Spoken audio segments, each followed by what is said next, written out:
Welcome back to the Boost English Skill podcast. Your daily English boost. It's so good to have you here with us, listening today. It really is. This feels like a perfect topic for a cozy conversation. It does. Hello, John.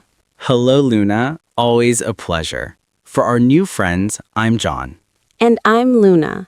We're here to have real conversations to help you learn English naturally and calmly. Today, we're going to talk about something very personal and very universal: identity and self-image. How we see ourselves, how we think about who we are. It's a big topic. It is, and we'll talk about it in B1 level English. That means clear, natural sentences and everyday stories. But remember, if you are a strong beginner, maybe an A1 or A2 level, this is still great for you. Absolutely. Just listen, enjoy the rhythm of our voices. Think of it like listening to a comfortable song. Your understanding will grow naturally over time. No pressure at all. And if you find this helpful, please consider liking or subscribing. It helps other learners find our little community. It means the world to us. Thank you. So, identity and self-image. John, where does a conversation like this even begin? Maybe we begin with a simple definition. What do we mean by identity?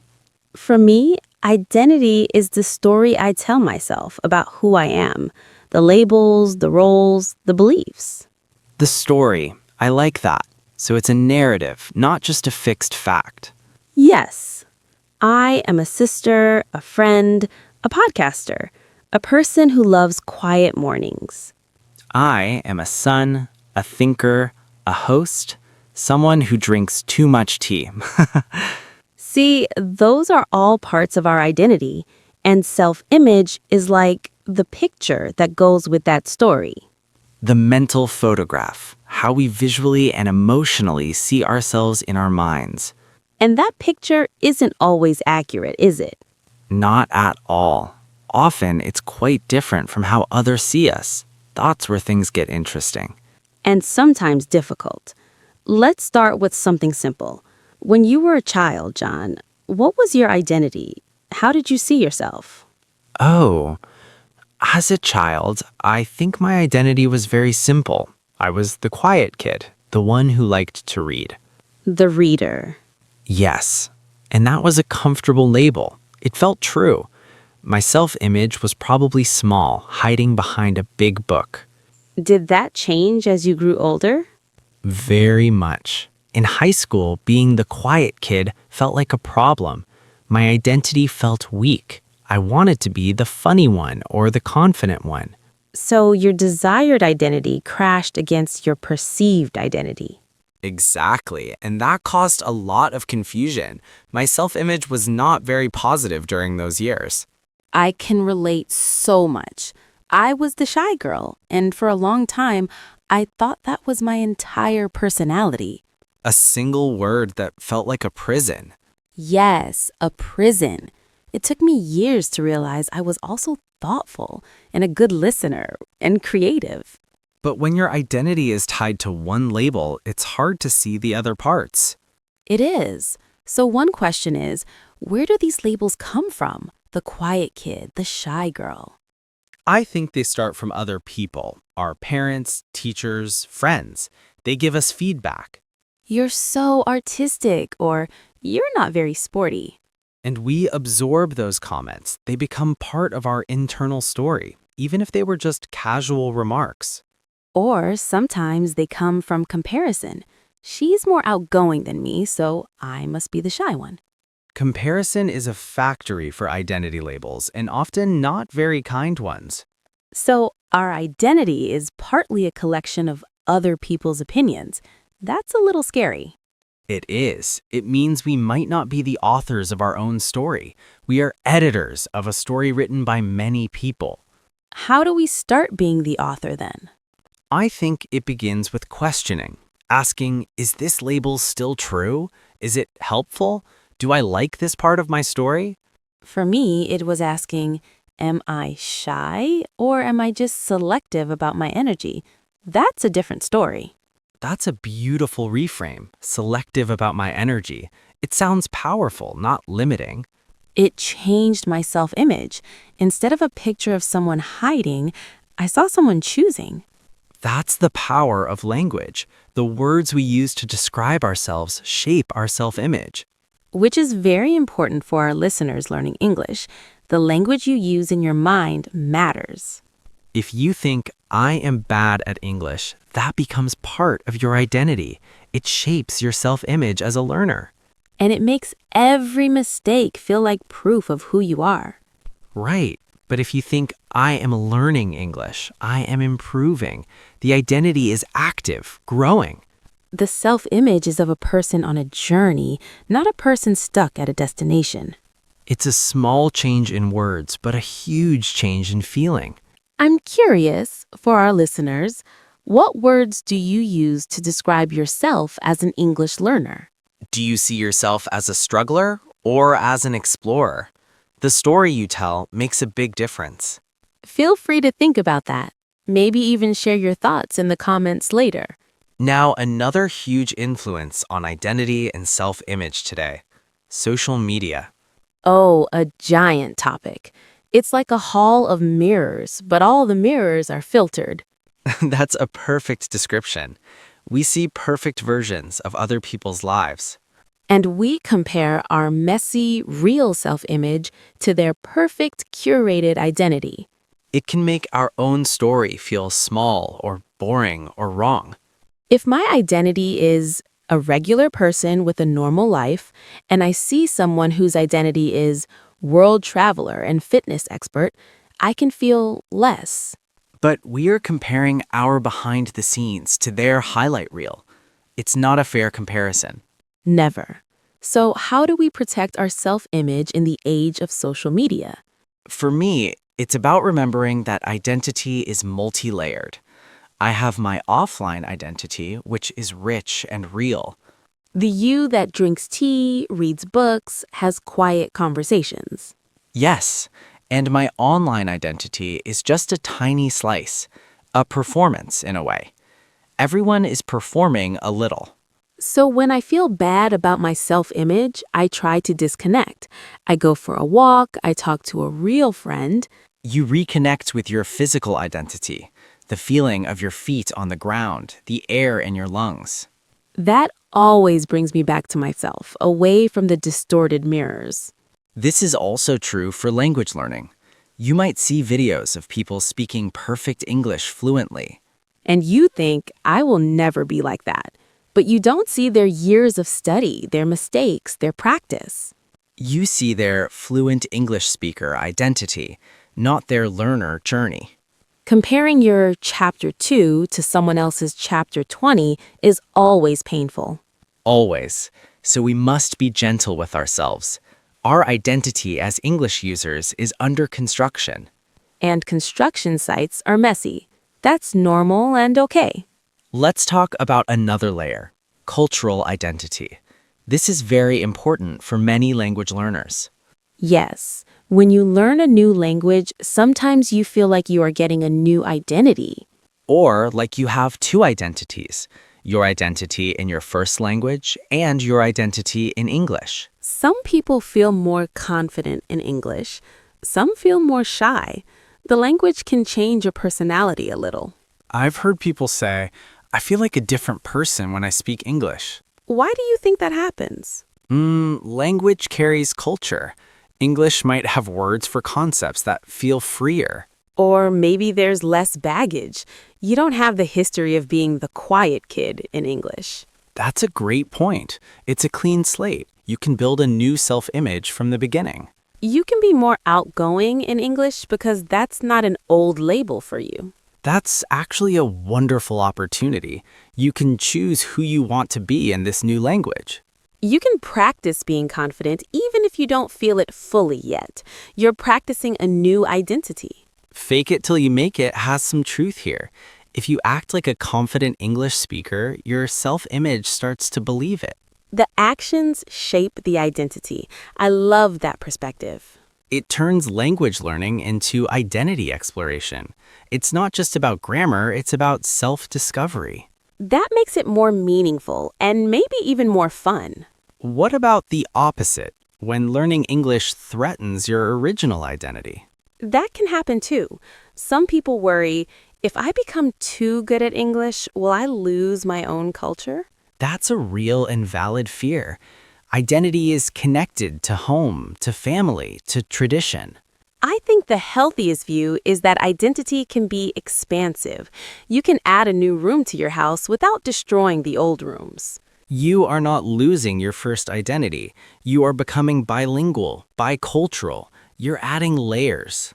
Your self-image can grow to include both, a person who can navigate two worlds. That's a strength. A beautiful strength. It requires integrating the two, not choosing one. This is a good time to check in with our listeners. How much of this conversation are you understanding? If the ideas feel familiar, or if you have experienced this dual identity, let us know. We read every comment and love to hear your stories. Now, another aspect, how our identities change over time. We are not the same person we were 10 years ago. Our story gets rewritten by life. By success, by failure, by love, by loss. Big events can change our identity completely. Becoming a parent, changing careers, moving to a new country. These are identity earthquakes. And after an earthquake, the landscape looks different. You have to redraw your map.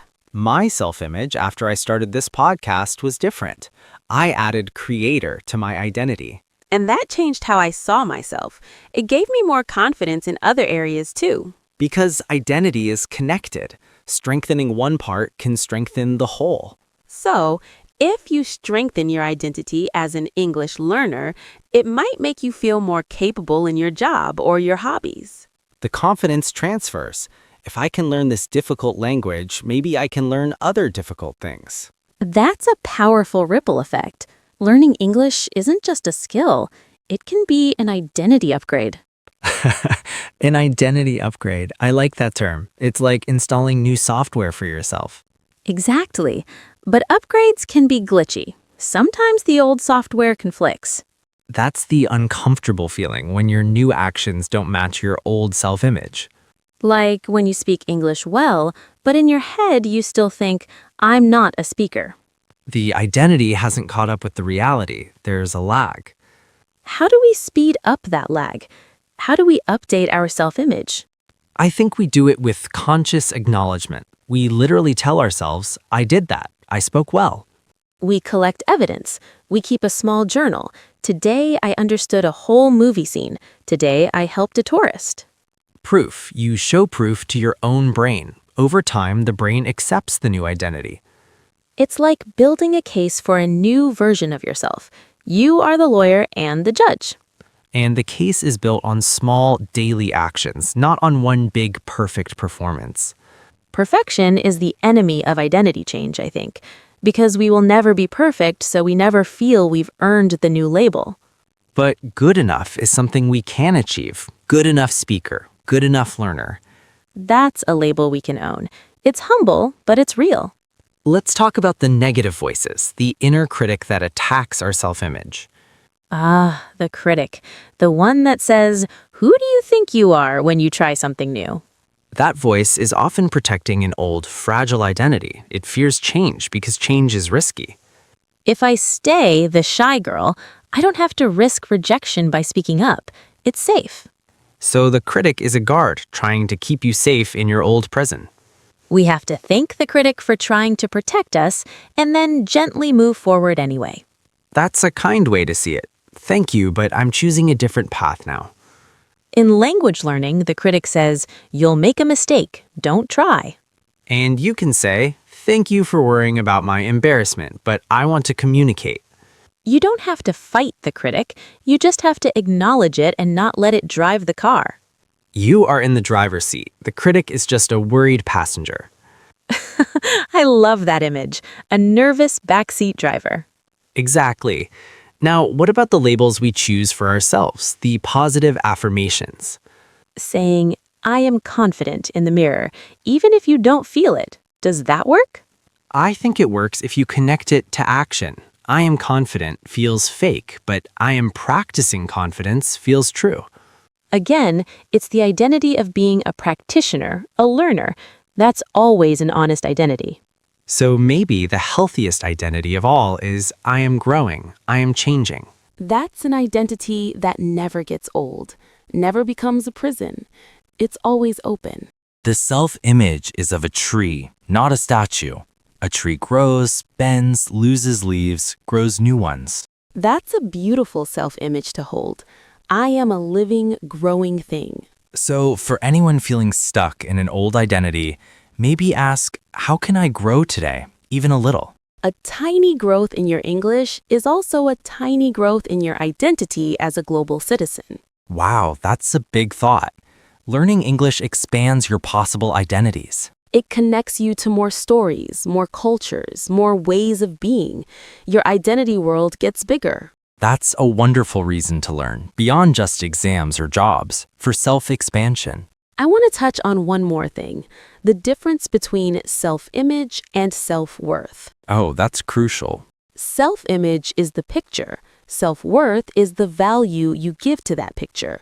They are not the same. You can have a self-image that includes flaws, mistakes, imperfections. And still have high self-worth.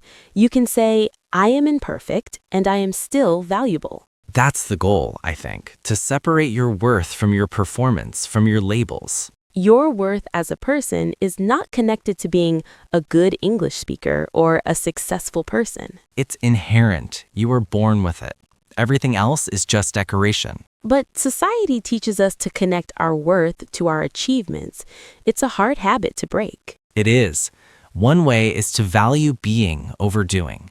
Value kindness, curiosity, effort, not just results. So if you try to speak English and it's difficult, your worth is in the courage to try, not in the perfect sentence. That shift changes everything. It makes the journey safe, even when it's hard. Because your identity as a courageous person is more stable than your identity as a perfect speaker. Perfect speakers don't exist. Courageous learners are everywhere. Including everyone listening right now. Just by listening, you are being a courageous learner. You are choosing to grow. That's a powerful identity to claim. We've been talking for a while, and I feel like we've only scratched the surface. Identity is an ocean. We've just put our toes in the water. But maybe that's enough for one conversation, to just start thinking about our own stories. I hope our listeners are thinking about their stories too. What labels do you want to keep? Which ones do you want to change? And how does learning English fit into your self-image? We'd love to hear from you. Your experiences help us all learn. This is a shared journey. It truly is. Well, John, as we slowly wrap up, what is one simple takeaway from today? One takeaway. Be the author of your story. You can edit the labels. And my takeaway, your self-image is a picture you can redraw, one kind thought at a time. Beautiful. And remember, listening to conversations like this is a powerful way to improve your English. It really is. You're hearing natural pacing, vocabulary and context, and the flow of ideas. Your brain is working even when you feel relaxed. So thank you for practicing with us today. Thank you for being here. If this conversation felt valuable, please help us share it. A like, a subscription, or telling one friend helps our community grow stronger. We are Luna and John from the Boost English Skill podcast. Remember, you are not a fixed statue. You are a growing tree. Be gentle with yourself. We'll talk again soon. Until then, take good care of your story. Goodbye, everyone. Goodbye. And keep growing.